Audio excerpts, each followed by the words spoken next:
दरगाह दीदी अहाना का हाथ थामकर हवेली के विशाल मुख्य द्वार तक पहुंचती हैं, जहां पूरे घर में एक अनजानी खामोशी फैली हुई थी, मानो सब किसी बड़ी घटना के इंतजार में हों। जैसे ही वे दरवाजे के सामने रुकती हैं, अंदर से हल्के कदमों की आवाज सुनाई देती है और पिशमनी धीरे धीरे दरवाजा खोलती है। दरवाजा खुलते ही उसकी नजर दरगाह दीदी के साथ खड़ी दुल्हन पर पड़ती है और उसका चेहरा अचानक हैरानी और तनाव से भर जाता है। लेकिन दरगाह दीदी आत्मविश्वास भरी मुस्कान के साथ अंदर कदम रखती हैं और सख्त स्वर में कहती हैं, चलो, आज की रस्में पूरी करनी है। घर में शुभ समय वापस लाना है। पिशमनी मजबूरी में थाली आगे बढ़ाती है और रहाना धीमे कांपते कदमों से भीतर प्रवेश करती है।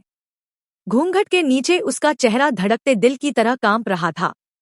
उसे महसूस हो रहा था कि पूरे घर की निगाहें उसकी हर सांस पर टिकी हुई हैं। जैसे ही वह रंगोली पर कदम रखती है, रंग उसके पैरों के नीचे फैल जाते हैं, मानो यह घर खुद उसे अपनी नई पहचान दे रहा हो। घर की महिलाएं आपस में धीमी फुसफुसाहट में बातें करने लगती हैं, कुछ हैरान, कुछ प्रसन्न और कुछ बिल्कुल स्तब्ध कि यह वही अहाना है जो इतने समय से जैसे कहीं गुम हो चुकी थी। पिशमनी की आंखों में जलन साफ दिखाई दे रही थी। उसकी सारी योजनाएं मानो उसके सामने ही बिखर रही थी। दरगाह दीदी किसी को भी सोचने का मौका नहीं देती।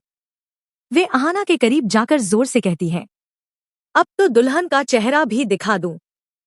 पूरा घर अचानक शांत हो जाता है। हर नजर घूंघट पर टिक जाती है। लेकिन उसी पल दरगाह दीदी अहाना के पास झुककर धीमे स्वर में कहती हैं, बेटी, अभी अपना चेहरा मत दिखाना। अगर तुमने अभी घूंघट उठाया तो कुछ लोगों के होश उड़ जाएंगे। सही समय आने दो। कुछ सच खुद सामने आते हैं। अहाना धीरे से सिर हिलाती है। उसके मन में दरगाह दीदी के प्रति विश्वास और भी गहरा हो जाता है। रस्में शुरू होती हैं। अहाना की आरती उतारी जाती है। फिर उसे घर के मंदिर में ले जाया जाता है, जहां वह पहला दीपक जलाती है, जैसे इस घर की नई रोशनी उसी के हाथों से जन्म ले रही हो। हर रस्म के साथ कुछ लोग उसे स्वीकार करने लगते हैं, जबकि कुछ चेहरों पर अब भी असंतोष और कठोरता साफ दिखाई दे रही थी। पिशमनी मन ही मन क्रोध से भरकर सोचती है, यह सब गलत है। इसे मुझे रोकना होगा। पर वह जानती थी कि दरगाह दीदी के सामने उसकी कोई भी चाल टिक नहीं सकती। दरगाह दीदी अहाना का हाथ थामकर उसे हवेली के भीतर और गहराई तक ले जाती है, मानो दुनिया को दिखा रही हो कि अब यह घर इसी का है।